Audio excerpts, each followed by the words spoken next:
Welcome to the Occupational Safety Leadership Podcast, episode number 55, Incident Investigations for Process Safety Management. Let's get started.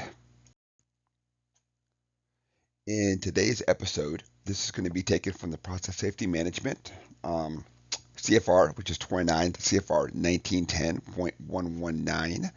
And in this one, we're going to sit down and talk about incident investigations.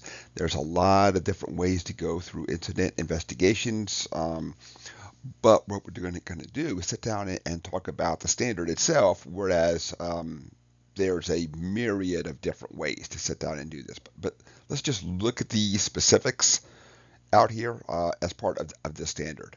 So the employer shall investigate each incident that resulted in or had the potential to have a catastrophic release. The incident investigation shall start no later than 48 hours after the incident. And they're asking you to form a team in this where one person has knowledge of the process. When you look at forming a team, the operators, the maintenance, these personnel really know the hazards. They really know what's going on out there. So they have a lot of knowledge. They are just really fantastic at sitting down and helping the process then, because the big thing that we want to do is learn from this. We hope that we didn't have an incident, and not just that, but now that we've had a incident, and of course the definition is it resulted in or could have resulted in. We want to make sure that we learned from this, never happens again, and not just that, but we do everything we can to share this data to make sure that it doesn't happen at other facilities as well. Let's go on to the next slide here. So it talks about what the report will have as a minimum.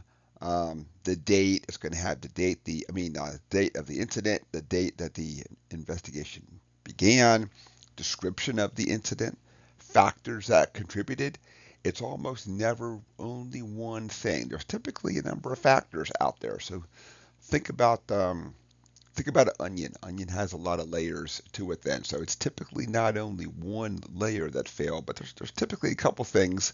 Some layers are super easy. It's the process vessel that failed itself. But when you think about other layers, the management, the attitude of the management, of the employees, management commitment. Did they talk a big game, but no money was ever given to it? So there's a lot of ways that we're going to sit down and look at all the factors in. And then finally, the recommendations resulting from the investigation. So when we look at the recommendations and corrective actions, there has to be basically a list of what you're going to address and what you're not going to address out there. I like to think that when we do a investigation that we're going to address everything, but I also understand that it's management's responsibility to sit down and say, this is exactly how we're going to fix this incident, and this is exactly how we're going to go forward. So the report, of course, should be reviewed with the affected personnel, including any contractors out there.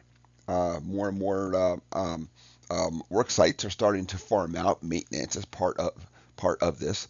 So not that it's more difficult to share with contractors, it just adds another layer, another group of people that we have to sit down and really cover then on this.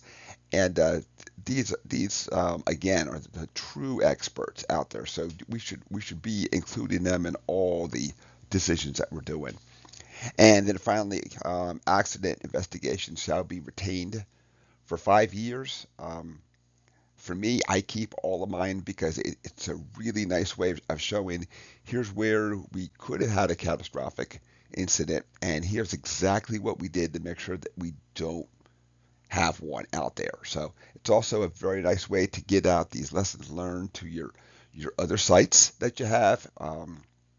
Because if you have the incident, or I should say, if you have a lot of the contributing factors at one of your sites, it could also be a contributing factor at many of the sites, because we know that things like management commitment, employee involvement, and all that is typically comes from a corporate level about what is and what is not going to happen at these sites. And so if it's happening at one site, it's probably happening at another site as well. And that is it for this nice, short, and sweet episode. So, this was episode 55, where we talked about incident investigations for process safety management. We did not get into these specifics because there's a lot of ways to really sit down and look at these different incidents. What we talked about is just to make sure that your report has to have the following things. We want to form a team. We want to have maintenance and operations and the people who do this process. We want their input as much as we possibly can. They are the true experts out there. My name is Dr. David Ayers. Have a safe day.